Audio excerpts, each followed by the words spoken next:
जय श्री भुवनेश्वरी सत्य ज्ञान ब्रह्म विद्या में आप सभी का स्वागत है।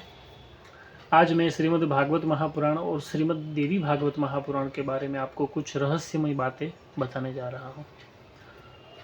दोनों पुराण अपनी अपनी जगहों पे श्रेष्ठ है। श्रीमद् भागवत महापुराण की रचना कैसे हुई, तो सबसे पहले परम पिता परमात्मा भगवान महाविष्णु जी ने श्रीमद् भागवत ब्रह्मा जी को सुनाई। उनके चतुश्लोकी भागवत ब्रह्मा जी को सुनाई। ब्रह्मा जी ने उस भागवत को नारद जी को दिया और नारद जी ने फिर भगवान वेद व्यास जी को प्रदान किया और वेद व्यास जी ने 18,000 श्लोक से परिपूर्ण श्रीमद् भागवत संहिता का हमारे लिए श्रीमद् भागवत संहिता का उन्होंने रचना की। श्रीमद् देवी भागवत की रचना कैसे हुई, तो सबसे पहले भगवान श्री कृष्ण वटपत्र के ऊपर विराजमान थे। करारविंदे नपदारविंदम मुखारविंदे विनदेशयंतम वटस्य पत्रस्य पुटे सयानम बालम मुकुंदम मनसा स्मरामि। जब महाप्रलय हुआ तब समुद्र के अंदर एक पेड़ उत्पन्न हुआ। उसके पत्र के ऊपर भगवान नारायण विराजमान थे बालक के स्वरूप में। तभी भगवती आद्य शक्ति प्रकट हुई और उन्होंने उस बालक स्वरूप भगवान नारायण जी को अर्धश्लोकी देवी भागवत प्रदान किया। उसके बाद फिर वो अर्धश्लोक से उसका विस्तार किया भगवान वेद व्यास जी ने और उनके भी 18,000 श्लोक परिपूर्ण हैं। तो श्रीमद् भागवत महापुराण और श्रीमद् देवी भागवत महापुराण दोनों में 18,000 श्लोक विद्यमान है। श्रीमद् भागवत महापुराण में 335 अध्याय है, 12 स्कंध है। श्रीमद् देवी भागवत महापुराण में 318 अध्याय है और 12 स्कंध है। श्रीमद् भागवत महापुराण श्री कृष्ण भगवान का वांगमय स्वरूप है और श्रीमद् देवी भागवत महापुराण भगवती आद्य शक्ति का मूर्तिमंत स्वरूप है। यानी कि साक्षात भगवती का मूर्ति का स्वरूप ही है, साक्षात भगवती का ही स्वरूप है श्रीमद् देवी भागवत महापुराण। और श्रीमद् भागवत महापुराण है और भगवान का वांगमय स्वरूप है।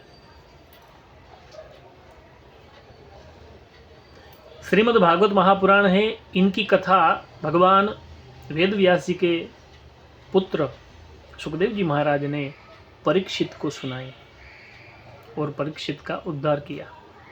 और इस तरफ जो श्रीमद् देवी भागवत महापुराण है वो भगवान वेद व्यास जी ने उनकी कथा, स्वयं वेद व्यास जी ने उनकी कथा कही और किसको सुनाई, तो के परीक्षित के पुत्र जन्मेजय को श्रीमद् देवी भागवत महापुराण सुनाई। किस लिए सुनाई, तो यहाँ पे परीक्षित ने जो पाप कर्म हो गए थे उनके निवारण के लिए 7 दिन थे उनके पास, 7 दिन के बाद मृत्यु होने वाली थी। तो उनके निवारण के लिए भगवान सुखदेव जी महाराज, भगवान की असीम कृपा हुई उनके ऊपर, सुखदेव जी महाराज आए और फिर परीक्षित महाराज ने प्रार्थना की, प्रभु हमें भगवान की कथा सुनाए। तो 7 दिन तक कथा भगवान की सुनी, प्रश्नों भी किया और 7वें दिन में जब अंत दिन था, लास्ट दिन था कथा का, 7वां दिन था, कथा पूर्ण हो गई। फिर सुखदेव जी महाराज ने जन्मे जी को कहा कि अभी आपके मन में कोई संशय है, तो परीक्षित जी ने कहा कि अभी तो कोई संशय नहीं है प्रभु। तो भगवान ने कहा सुखदेव जी महाराज ने कि जब तक मैं यहाँ पे हूँ तब तक तक्षक नहीं आ सकता, यहाँ पे कोई काल नहीं आ सकता, तो मुझे अभी यहाँ से जाना होगा। तो परीक्षित महाराज ने फिर भगवान सुखदेव जी महाराज का पूजन किया, नमस्कार किया और फिर ध्यान में बैठ गए और अपने आत्मा के अंदर अपने मन को स्थिर किया और ब्रह्मरंध्र तक योग मार्ग से अपने प्राण को खींचकर ले गए। और जब तक्षक नाग आया, सर्प आया, उनको जो श्राप दिया था उस श्राप के परिपूर्ण हेतु उन्होंने डंक दिया पैर में और उससे पहले ही परीक्षित महाराज जो थे वो यहाँ से उनके प्राण निकल गए। योग के द्वारा, भक्ति के द्वारा उन्होंने अपने प्राण को ऐसे ही अपने शरीर से अलग कर दिया। और लेकिन निमित्त बना ना, क्योंकि श्राप दिया था तो वो निमित्त हुआ। अब शास्त्र यह कहता है कि अगर सर्प से दंश हो जाए तो अपमृत्यु होती है, शरीर को दोष लगता है। तो श्रीमद् भागवत में यह कथा है। श्रीमद् देवी भागवत में एक ऋषि आए और ऋषि ने कहा जन्मेजय को कि तुम्हारे पिताजी का उद्धार नहीं हुआ है, इसीलिए तुम्हें उनके लिए कुछ करना चाहिए। फिर सर्पदंश हुआ बहुत लंबी स्टोरी है, शांति से कभी बताएंगे आपको। सर्पदंश यज्ञ किया, फिर आस्तिक ऋषि आए, उन्होंने सर्पदंश का जो यज्ञ किया था जन्मेजय ने वो बंद करवाया और कहा यह आप गलत कर रहे हैं। तभी उसी समय भगवान वेदव्यास जी आए और फिर जन्मेजय को ज्ञान प्रदान किया और कहा बेटा तुम अपने पिता के उद्धार के लिए देवी यज्ञ का आयोजन करो। और जन्मेजय ने अपने पिता के उद्धार के लिए श्रीमद् देवी भागवत की कथा में इस तरह से वर्णन है, क्योंकि ये कल्प भेद के कारण कथा में भेद है। दोनों कथा जो है वो कल्प भेद में लिखी गई थी।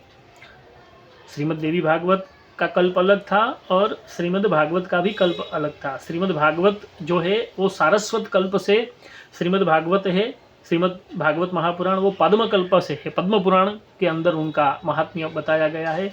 और श्रीमद् देवी भागवत का जो महात्म्य है वो पद्म पुराण के अंदर सारस्वत नाम का कल्प है, उसके अंदर भगवती के महापुराण का विस्तार से उनके महत्व का वर्णन है।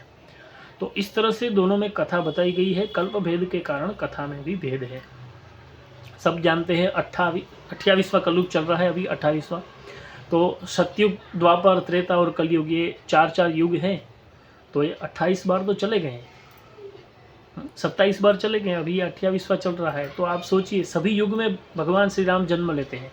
सभी युग के अंदर जैसे युग पूर्ण हो जाता है तो नया युग वापस से प्रारंभ होता है। सत्य को इसको समझना पड़ेगा, इसको भक्ति से समझना पड़ेगा, ज्ञान से समझना पड़ेगा, मन से समझना पड़ेगा और गुरु कृपा से ही यह बात समझ में आती है। वरना यह जो सब बातें हैं, जो कथा है, वो सब जब तक भगवान की कृपा नहीं रहती तो समझ नहीं पाते, ये सब झूठ लगती है सबको।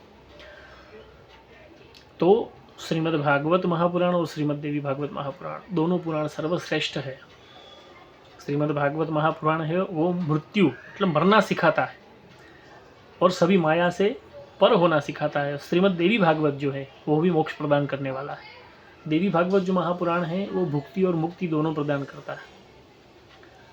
भगवती ने कहा श्रीमद् भागवत का भी एक महत्व है, श्रीमद् देवी भागवत महापुराण का भी एक महत्व है। दोनों पुराण अपनी अपनी जगहों पे सर्वश्रेष्ठ है। हमें यह तो अधिकार नहीं है हम किसी को उच्च कहे, किसी को किसी भी प्रकार से हम तुलना नहीं कर सकते। दोनों सर्वश्रेष्ठ है। तो जिनको भी अपना उद्धार करना हो दोनों में से कोई भी पुराण पकड़ ले और उनको पढ़े। अपने घर में वह पुराण होना ही चाहिए। अगर वैष्णव है तो आपके घर में श्रीमद् भागवत महापुराण तो होना ही चाहिए घर में। और भगवती के अगर उपासक है आप तो देवी भागवत तो होना ही चाहिए आपके पास, उनकी पूजा अर्चना करनी चाहिए। क्योंकि देवी भागवत महापुराण है उसके अंदर एक श्लोक है, उस श्लोक का महत्व भी है। वह श्लोक ये है कि तथा न गंगा न गया न काशी न नैमिषम न मथुरा न पुष्करम पुनाति सद्यो बदरी वनम नो यथा ही देवी मखयश विप्रहा। कहने का तात्पर्य यह है कि गंगा जितनी देर में मनुष्य को पवित्र करे, तथा न गंगा न गया न काशी, गया है काशी है, न नैमिषम नैमिषारण्य, मथुरा, पुष्कर, बद्रीवन, ये जो जितने पवित्र स्थान हैं वो जितनी स्पीड में मनुष्य को पवित्र करते हैं उनसे भी बहुत ज़्यादा स्पीड में और तुरंत देवी भागवत मनुष्य को पवित्र कर देता है। इसीलिए देवी मुख बहुत जरूरी है कलयुग के अंदर। दूसरी बात, आगे और एक श्लोक कहा भगवान वेदव्यास जी ने महात्म्य के अंदर, तपोभिरुग्रैर व्रत तीर्थ सेवने दानेर अनेकैर नियमैर मखैश्च भूतेर जपैर यच्च फलम न लभ्यते नवाह यज्ञे न तदाप्यते नृणाम। इस श्लोक का यह मत है कि तपोभिरुग्रे व्रत तीर्थ, अगर आपने उग्र तप किया उनसे जितना फल आपको मिलता है, तपोभिरुग्रे व्रतों किया, बहुत व्रत का पालन किया, तीर्थों का सेवन किया, तीर्थ यात्राओं की, 4 धाम की यात्रा, सभी प्रकार की यात्राएं आपने की, 12 ज्योतिर्लिंग की यात्रा। पृथ्वी के ऊपर कोई ऐसा स्थान नहीं है धार्मिक जहाँ पे आप न गए हो, और वहाँ पे जितनी पवित्रता आपको मिलती है, जितना पुण्य मिलता है, उनसे भी कहीं ज़्यादा पुण्य भगवती का जो भागवत है उनका पारायण करवाने से, उनका पारायण करने से, उनकी पूजा करने से प्राप्त होता है। तपोभिरुग्रे व्रत तीर्थ सेवने, फिर दान करने से, दानेर अनेर केर नियमेर मखैश्च, अनेक प्रकार के नियम सभी मनुष्य लेते हैं। तो अगर किसी में सामर्थ्य नहीं है नियम लेने की, कोई भूखा नहीं रह सकता, कोई नियमों का पालन नहीं कर सकते, तो 9 दिन का नियम लीजिए, 9 दिन तक भगवती का पारायण कीजिए, उनकी कथा सुने। सिर्फ अगर पारायण नहीं कर सकते, समर्थ नहीं है, तो सिर्फ कथा सुने। उनकी कथा सुनने से सभी प्रकार के पापों का नाश हो जाता है। हुतेर जपेर यच फलम न लभ्यते, मतलब हुतेर जपेर यच, होम करने से, यज्ञ करते, जप करने से, यच फलम न लभ्यते, उनसे जितना फल नहीं मिलता, नवाह यज्ञ न तदाप्यते नृणाम, वह पुण्य, वह फल जो है श्रीमद् देवी भागवत से मिलता है। इस यह दिव्य महात्म्य है भगवती का। तो अगर हम किसी चीज़ का महत्व जब समझ लेते हैं, तभी हम उनकी तरफ आकर्षित होते हैं।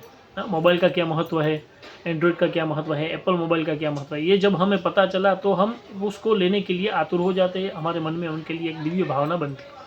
ठीक उसी तरह श्रीमद् देवी भागवत महापुराण अपनी जगह पे श्रेष्ठ है, और उनको आप स्वीकार कर लें। श्रीमद् भागवत महापुराण है, उनको आप स्वीकार कर लें, अपने जीवन में वह भागवतमय अपना जीवन बना ले, तो अपना इस जन्म के अंदर, इस पृथ्वी लोक के अंदर उद्धार भी हो सकता है। सभी प्रकार की इच्छा भी पूर्ण हो सकती है। सभी प्रकार के ग्रहों का जो दोष है वो भी शांत हो जाता है, और जीवन में आपको अच्छा रास्ता प्राप्त होता है। यह 2 दिव्य पुराण भगवान वेद व्यास जी ने हमें प्रदान किए, तो उनका बहुत उपकार है हमारे ऊपर। हम वो उपकार तो नहीं उतार सकते, लेकिन प्रयत्न कर सकते हैं। तो यह 2 महापुराण है। यह इसमें भी बहुत रहस्यमयी कथाएं हैं। इसके अंदर समय मिलेगा तो मैं आपको मतलब प्रथम अध्याय से, स्टार्टिंग से दिव्य कथाएं आपको सुनाने का प्रयत्न मैं करूँगा। जय श्री कृष्ण, जय माता जी।